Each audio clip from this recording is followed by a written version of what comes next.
report on our progress with a modern construction material and with the engineering developments in the construction field which it has made possible. Let's turn for a moment to recent history. Do you remember this? The 1933 World's Fair.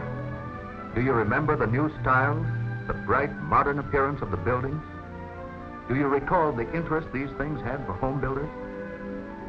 Yes, in the 1930s, a new and promising home construction period was beginning.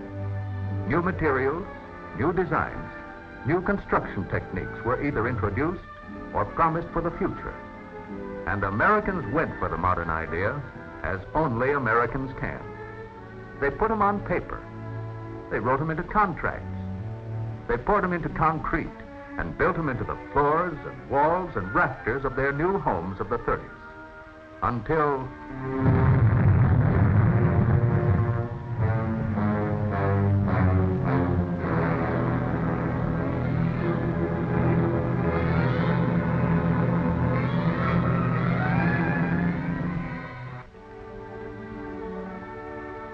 Today, however, Americans look forward to our return to peaceful things. Today, our plans, our hopes are becoming real again.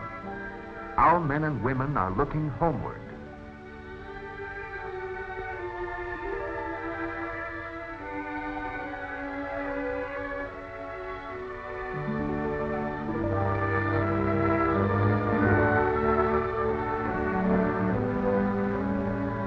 Hopes and plans, houses, homes, these things are symbols of the peace, symbols for the least among us, as well as for the greatest. Of Health, Mr. Woolwich, has recently outlined, and by which we shall have 2 or 3 100,000 permanent houses built or building by the end of the first 2 years after the defeat of Germany. But I do not think we can maintain our position in the post-war world unless we can handle easily and with comprehension the problems and inventions of the new scientific age. Then there is the very far-reaching policy of a national health service, which your Minister of Health... You spoke for England, Mr. Churchill, but you also spoke for us. For we shall handle with comprehension the problems and inventions of the new scientific age, and we shall build hundreds of thousands of homes during this post-war return to peacetime activities. Every survey points to the size of this home construction job to be done. If this 13% of the nation's families do build, there will be an unheard-of market, 4 million new homes. If the predictions of private interests and government agencies are correct, we can realistically expect to build over 1 million homes a year for a 3 to 5 year period. Homes for those who want something better. New homes, which we can expect to be the best products of the new scientific age and at the lowest possible cost. Now, the cost of constructing almost anything can be cut by standardizing on materials and by mass production. America's outstanding example of this is, of course, transportation. Standardizing on models and mass production of them has lowered the cost and provided better cars for America. Likewise, improved building materials, standardization of these materials, and mass production of them can make possible better homes at lower costs for post-war American home builders. In fact, it is already being done by private enterprise and by Uncle Sam. Here are government homes, and here are private homes. Multiple housing projects built with modern materials and on a semi-mass production plan. Homes built with Stran-Steel, one of the modern new materials, one of the engineering developments of the new scientific age, introduced to America in the 30s, recognized by architects and builders as an important new material for the post-war period. Yes, here are lightweight alloy steel framing sections designed for use as studs, joists, and channel plates in the homes of tomorrow. Heavily coated with a special red paint, these Stran-Steel sections resist rust and when properly combined with other materials, give a completely fire-resistant structure. Here, for instance, is a joist section with all the benefits of steel, plus the advantages but none of the disadvantages of wood. For instance, the patented nailing groove. Any standard collateral material can be attached to it with a hammer and nails. As the nail enters the groove, it is bent and held tightly between two steel jaws. The nail is held with a grip that averages 25% stronger than wood. Each type of framing section can be quickly and easily anchored to other parts of the frame by means of special attachment holes. Short, thick sheet metal screws are used to make the attachment secure. Only 2 are required at each connection, an important reason why use of this modern material cuts labor time spent in erecting the frame. Once in place, the structure keeps its shape. The distortions that occur from expansion and warping of wood are unknown with a steel frame. If last-minute changes are to be made on the job, this material can be cut with a power saw in the same way as wood. Light in weight, easy to handle, with a variety of available lengths and gauges. All Stran-Steel framing sections are designed to fit the modular planning program of the Producers' Council. All the sizes conform to the standard 4-inch module, permitting architects and draftsmen to use the 4-inch grid method for reference in planning and in establishing dimensions in drawings. Here at last, then, is a truly mass-produced, standardized construction material available in single pieces or in volume from one of the largest plants in America, making light steel framing.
Now, how is this material used on actual jobs, particularly on multiple housing projects?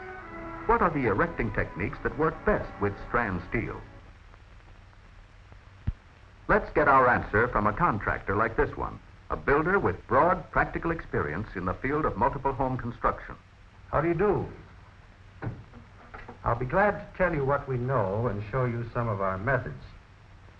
Now, we've been using this Stran-Steel right along, pretty largely on jobs where we're putting up a number of dwellings in one area. I'll talk today about our experience in the Norfolk area, a Navy project that we put up after securing the contract on a competitive bid basis.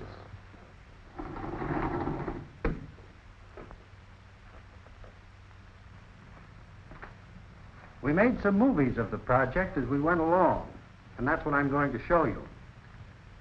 These are our own homemade movies, so to speak. But some of the shots came out pretty good. At least they'll give you an idea of what you can do with Stran-Steel on the job.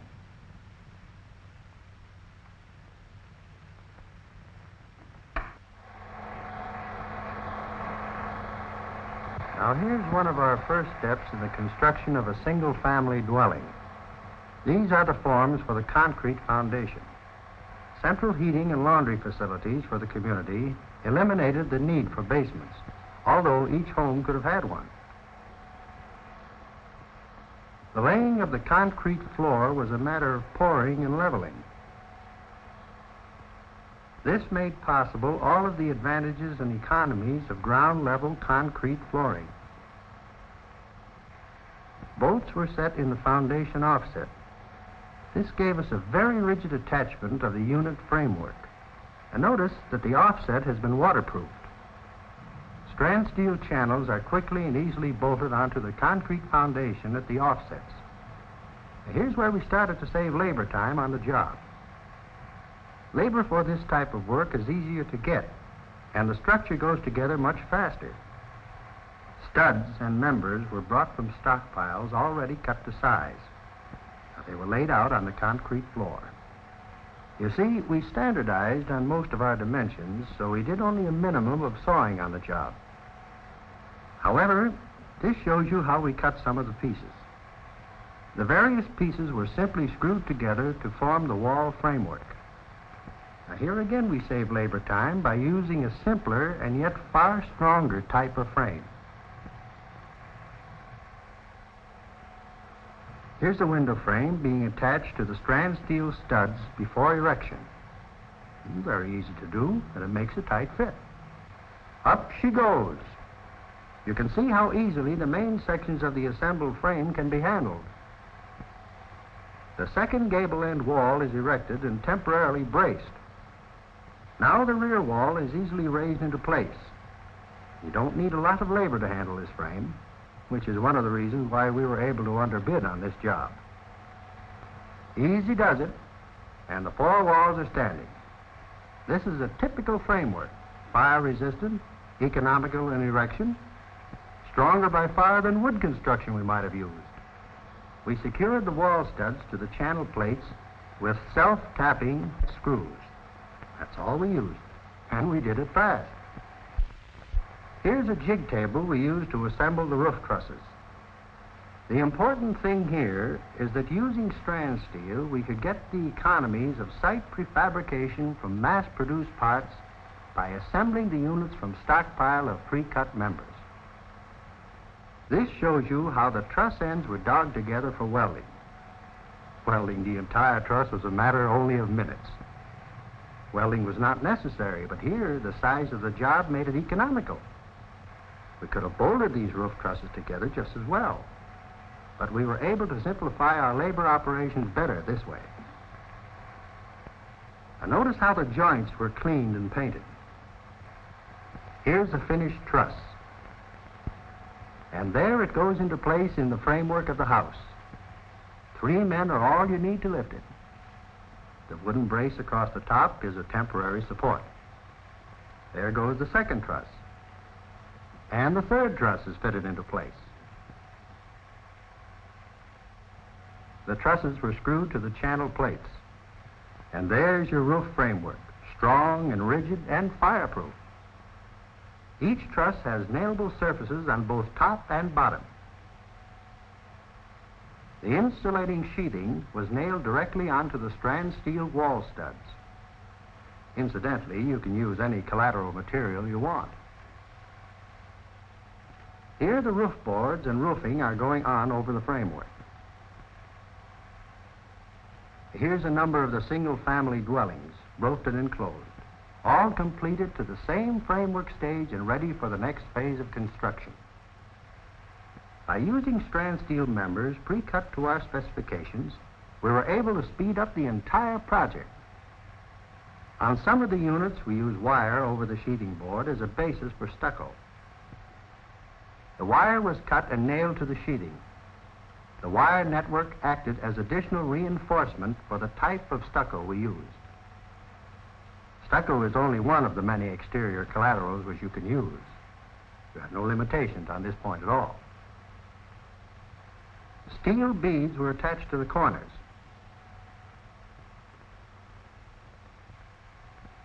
One of the greatest time savers was our system for applying stucco. We blew it onto the walls. Of course, the windows were protected while the stucco was being applied. A little touching up on the corners and edges, and the plasterer's work on the exterior was done. Here's the stucco drying on a lot of the units. Now we have some shots of the multiple dwellings. Here, the first floor wall frames have been erected on concrete foundation. Here, we're attaching the second floor joists to the supporting framework. All you need is a screwdriver. Here's a shot of the completed Stran-Steel frameworks on the multiple dwellings. The roofing job is being started. Here you see sheets of corrugated steel being cut to size. We used these steel sheets as a base for our second-story concrete floors. Here's another shot of the entire development under roof. While we were getting the frames up, the electrical wiring and conduit for the entire project was fabricated on the site by a standardized production system. The wiring was installed in each unit through the holes which are punched in all Stran-Steel frame members. You don't have to do a lot of cutting to bring it in at the right place. The same system is used with the plumbing. Now, these men are making up stockpiles of pre-fitted sections. Now here siding is being nailed to the sheathing on one unit. The architects were not cramped at all in their exterior designs for these homes. Work continued on the exteriors and interiors at the same time. An endless conveyor carried concrete to the second story where the floor was poured, and at the same time the glaziers took care of their end of the job. So by getting our frames up fast, we were able to keep all the trades at work right from the start. They didn't have to wait for each other a great deal. That's a room-sized composition wallboard. We nailed this material to the Stran-Steel studs to finish the interior. Not all of the multiple family dwellings were clapboard finished. Here the spray method is being used again to complete a stucco unit. And as the construction of the various units progressed, concrete roads were laid down throughout the development. Here's the same street a few weeks later. A small community of comfortable, modern, low-cost dwellings. So there was nothing jerry-built about these homes. The strength of the steel frames and the quality of the materials we placed on the frames put these dwellings entirely out of the class of temporary housing. And yet the cost to the Navy of erecting these buildings was the lowest cost per unit of any similar housing project at that time.